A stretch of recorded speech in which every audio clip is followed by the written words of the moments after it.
Olá, sejam muito bem-vindas ao meu canal. Boa tarde, pessoal do podcast. E sim, gente, o pólen voltou para a Europa e agora eu estou de óculos e tomando os meus remedinhos para poder respirar, né?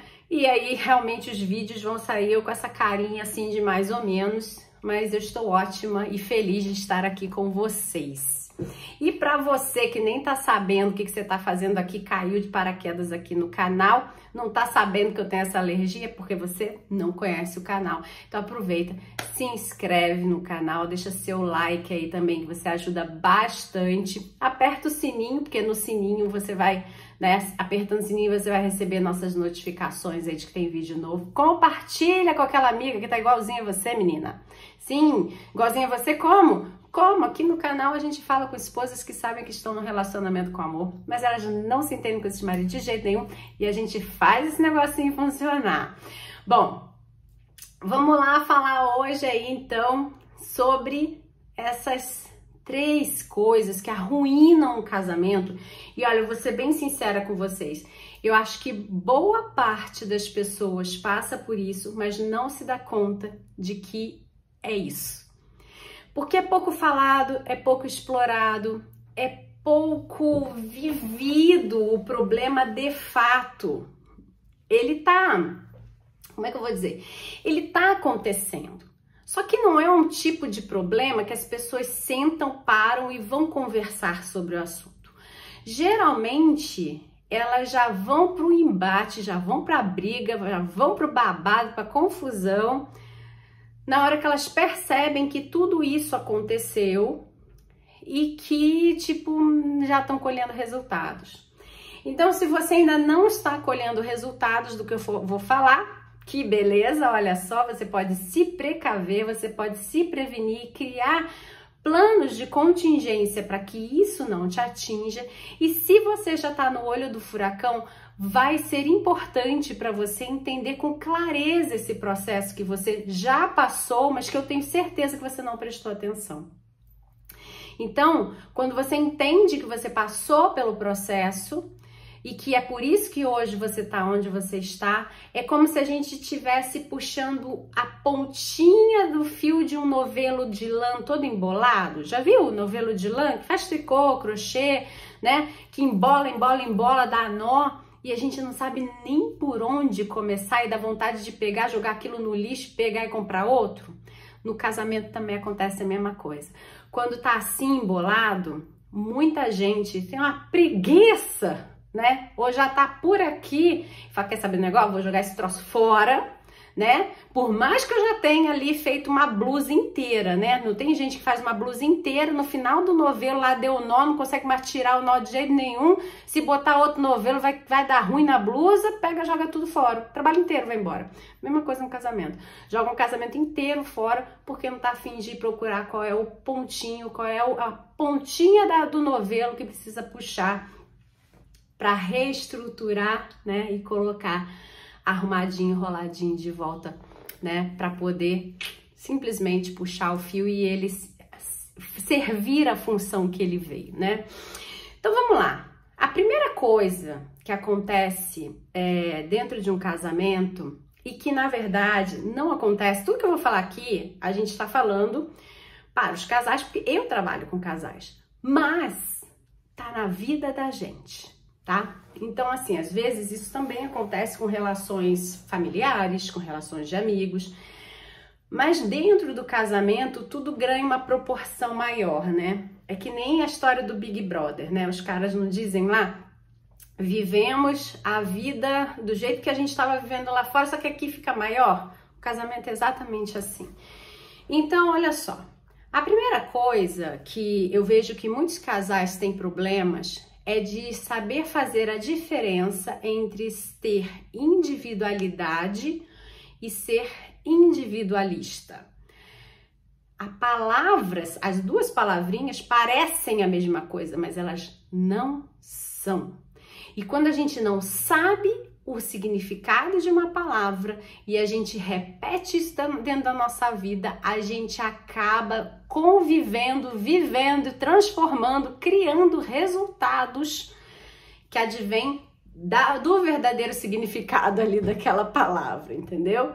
Então, o que acontece muito? As pessoas fazem uma confusão entre individualidade e individualismo. Não, Carla, eu sei português, eu sei que são duas palavras diferentes. Mas, às vezes, você confunde o significado. Por mais que você seja até uma professora de português, eu já peguei professora de português aí, que quando a gente falava, mas para que ele quer individualidade? Porque ela estava pensando no individualismo e não na individualidade. A individualidade, ela é necessária. Sem individualidade, o ser humano morre internamente. É como se ele secasse. Sabe uma planta que fica murcha? Porque a individualidade é que faz com que você exale a sua personalidade. É o que diz quem você é. É onde você motiva e nutre quem você é. Então, dentro da individualidade, você exerce os papéis que você gosta de vivenciar. Dentro da individualidade, você usufrui daquilo que você ama fazer.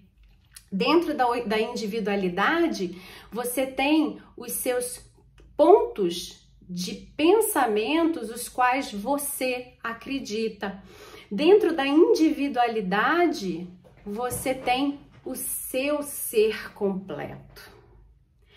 E aí vem aquele papo de, mas por que ele tem que ter senha no celular?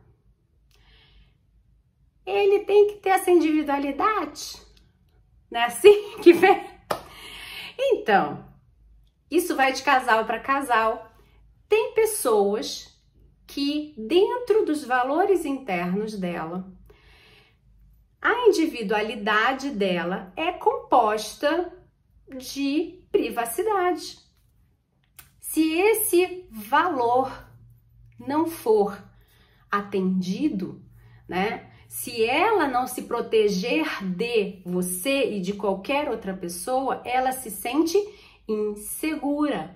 Então, assim, o cara pálida lá, você que não tá no canal, quando a gente tá de mal com o marido, ele é cara pálida, cidadão, criatura. Quando a gente tá de bem, ele é maridão.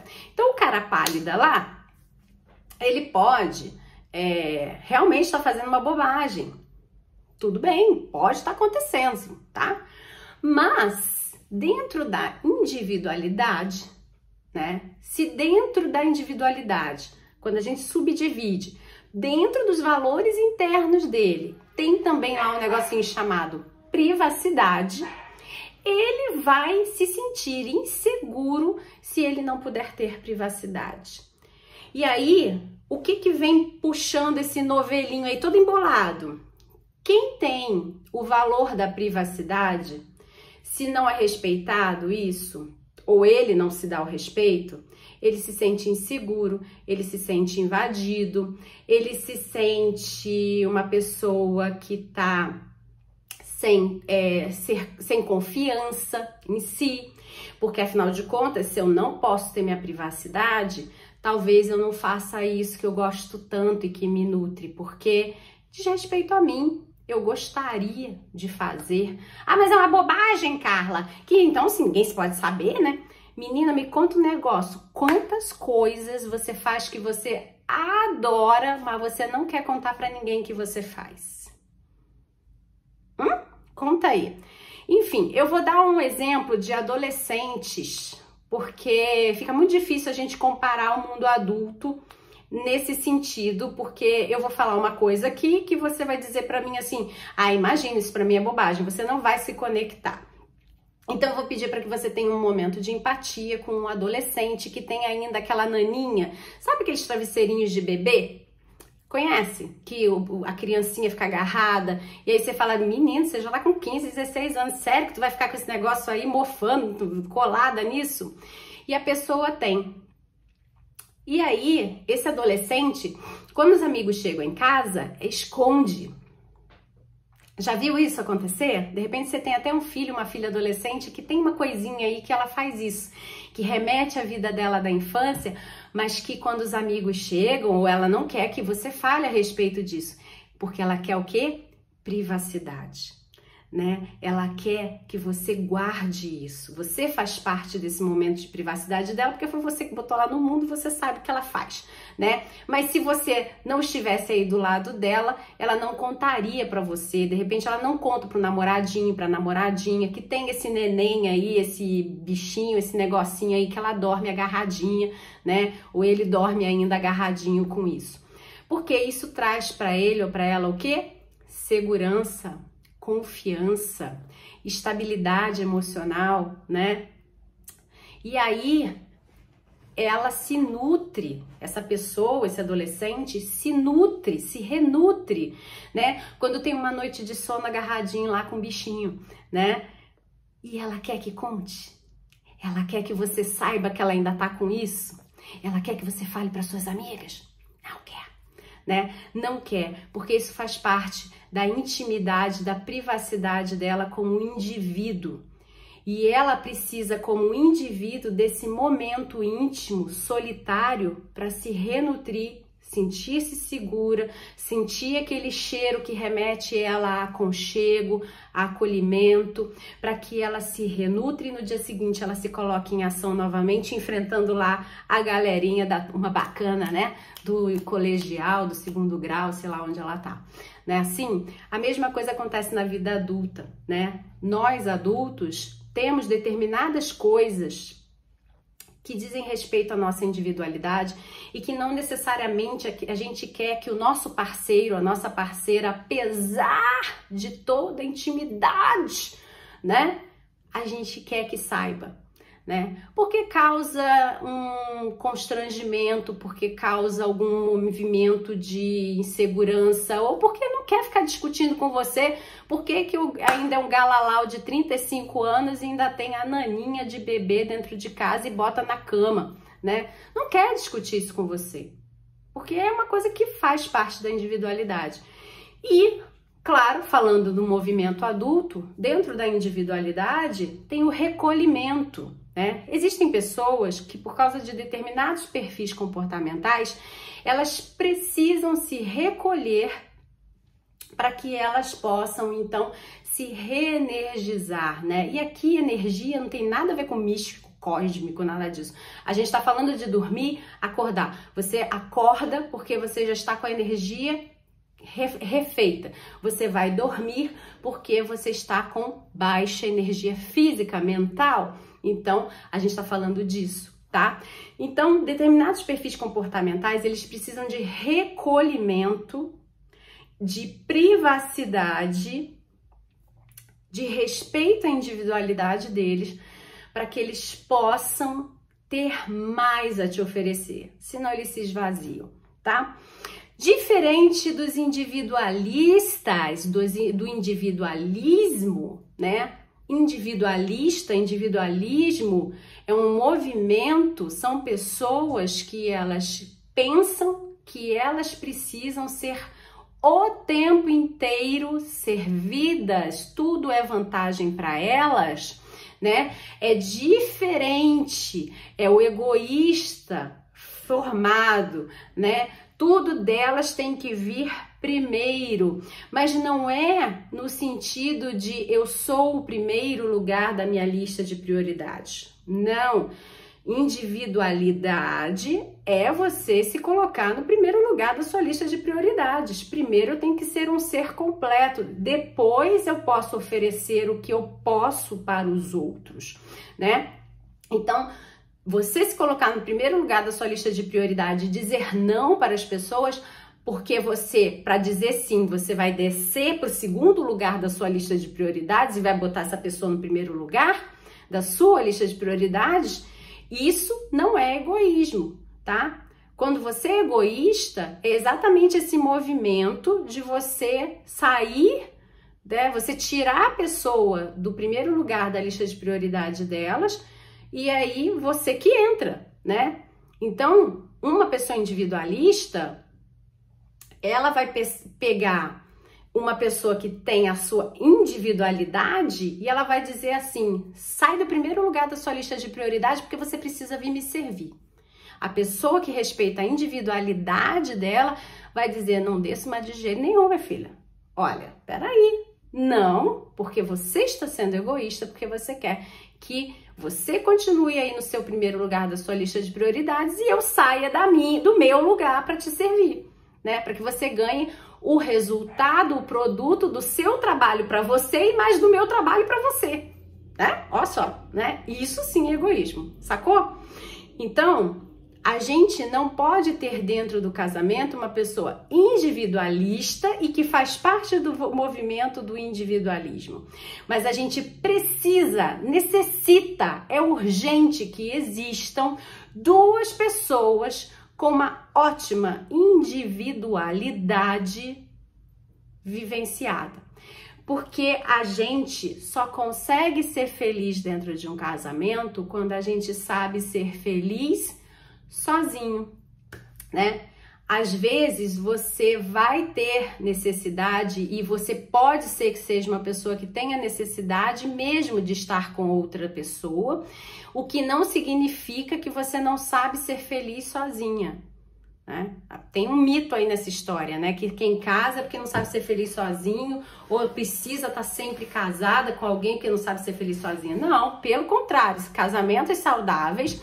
Existem duas pessoas que vivem muito bem o seu individualismo, obrigado, e cada uma delas sabe ser feliz sozinha, e é exatamente por isso que elas têm tudo nutrido dentro delas, que elas trazem para esse meio chamado casamento, né? Elas trazem para vivenciar um casamento saudável, tá? Então, é realmente o produto, é o resultado de duas pessoas de bem com a vida que faz um casamento feliz, tá? Bom, então pare de brigar com essas palavras e pare de dizer a palavra errada pro comportamento errado, para de misturar alhos com bugalhos, tá bom? Combinado assim? Viva o individualismo, tá? Para você, aliás, viva a individualidade, até eu tô fazendo confusão. Viva a individualidade, tá? Difícil, né? Tá vendo? Até eu tô fazendo confusão já. Viva a individualidade, mas não viva o individualismo. Tá bom?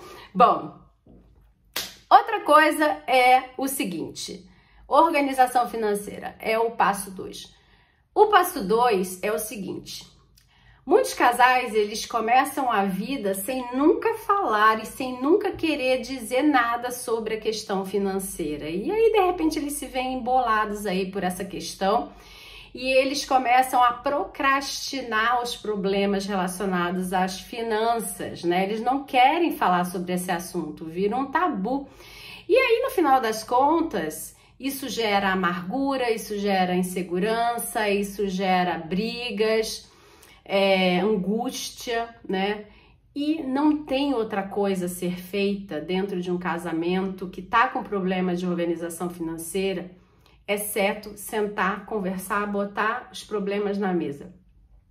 Não dá para você ficar fingindo que eles não existem, tá? Não adie decisões difíceis, é necessário sim você enfrentar, tá? E fazer com que isso realmente seja resolvido. Porque não adianta se dar desculpa. Desculpa só faz o tempo passar, mais nada, não resolve o problema, né? Então, chega de dar desculpas aí, porque agora não dá, porque agora não vai acontecer isso, porque agora não tem dinheiro, e enfrentem de vez esse problema. Porque realmente, quando um casal tem problema relacionado a finanças, é incrível como desgasta o relacionamento. Desgasta muito e criam problemas que você vê que se o dinheiro não fosse um problema, esse casamento seria absolutamente saudável. Então, assim, dá um dó, porque é um problemaço na vida de uma família, né? Uma questão financeira, e que não tem muito o que você entrar para trabalhar a emoção da pessoa, exceto se ela for uma viciada em compras, se ela estiver ali tentando suprir uma necessidade emocional gastando dinheiro. Mas muitas das vezes é falta mesmo de planejamento. É impulso, é gasto sem pensar, ou é viver um padrão de vida além daquele que realmente eles ganham, porque um dia talvez tenha vivido esse padrão e não se deu conta de que, tipo, então agora a graninha diminuiu, não dá para viver mais esse padrão, né? Ou alguma coisa aconteceu no meio do caminho, uma doença, alguma coisa que teve que pagar um determinado tipo de hospitalização especial, e isso levou boa parte do patrimônio da família. Então, assim, acontecem tantas coisas que, se não tivessem acontecido, a família estaria equilibrada. Então, não adianta você ficar brincando de adiar esse problema, porque você só vai estar fazendo uma coleção de novos problemas, os quais, com certeza, você uma hora para e você se pergunta: não precisava ter acontecido nada disso que aconteceu com a gente se a gente não tivesse aquela dívida, né? Sim, muitas famílias têm problemas emocionais depois advindos de dívidas. E aí, assim, por mais que eu trabalhe com as emoções, claro que eu tô sempre pronta a te ajudar, a verdade é que quando o problema é grana, você precisa urgente trabalhar as duas em paralelo, né? A emoção e uma questão de organização financeira, ou dar prioridade pela organização financeira, porque não adianta também a gente trabalhar a sua emoção, colocar você toda equilibrada, mas o problema financeiro não ser enfrentado em conjunto com o seu marido, né? E você resolver de fato o que está acontecendo. Vai ter que trabalhar mais, vai ter que ganhar mais dinheiro, vai ter que mudar a forma de aplicar esse dinheiro. Não sei o que você vai precisar fazer, mas é necessário enfrentar essa dor e fazer. Não tem jeito. Senão, você vai sair dessa história com uma dívida e com uma separação. Ou pior, com um problema até de saúde, né? Porque isso vai gerando ansiedade, angústia, né? Não raro as pessoas que sofrem de problemas financeiros, elas têm crises de ansiedade, né? Então, preste atenção, isso arruína um casamento. E a terceira coisa que arruína um casamento é um negocinho chamado orgulho. Muitas pessoas não conseguem admitir que os seus parceiros ou suas parceiras, né, elas são, sim, melhores do que eles fazendo determinada coisa. E aí, vira uma questão meio de ciúminho infantil, de orgulho mesmo, de não admitir que essa pessoa possa ser melhor do que você fazendo determinada coisa, e que é uma grande bobagem que começa a criar um afastamento do casal. E olha, é tão bobagem, você deve estar falando assim: ah, credo, hein? Bobagem mesmo, né? Coisa de gente infantil, mas olha, acontece muito, viu? Impressionante. As pessoas dentro das adversidades, eu não tô falando que você cozinha melhor do que eu, você arruma a casa melhor do que eu, ou você surfa melhor do que eu, ou você, sei lá, gosta de criança mais do que eu, não sei, não tô falando desse sistema, eu tô falando no sentido de: temos um problema, temos uma adversidade, por exemplo, um problema financeiro. Uma pessoa do casal é ótima em administrar dinheiro. Ela sabe investir finanças, ela sabe fazer a coisa acontecer, só que o outro, que é orgulhoso, diz que não vai deixar ela tomar conta, não vai deixar ela administrar, e aí deixa degringolar o negócio, por exemplo. Então, não admitir que o outro é melhor do que você, ou você é melhor do que o outro em alguma coisa, né, é uma cegueira que carrega vocês dois para o buraco mais escuro ainda, né? Então, um casamento, ele é feito de individualidade, né? E aí você, tendo a sua individualidade, você tem suas qualidades, né? Você tem seus defeitos, Ele também tem os defeitos dele e as qualidades. E você não conseguir enxergar as qualidades dele, onde ele é melhor do que você, que ele poderia tomar a frente, tomar as rédeas e fazer sozinho, ou fazer junto com você te ensinando, ou o contrário, né? Ele não olhar para você e ver que você pode sim ensiná-lo, pode sim levar a família para frente, porque você tem mais essa habilidade desenvolvida do que ele, faz com que vocês deixem de ser o quê? Parceiros, né? E aí é que o casamento começa a ficar também fora, né, da rota. Porque quando você não consegue admitir isso, significa que você não precisa do outro para nada, né? Você dá conta de tudo, né? Afinal de contas, ele é um traste, né?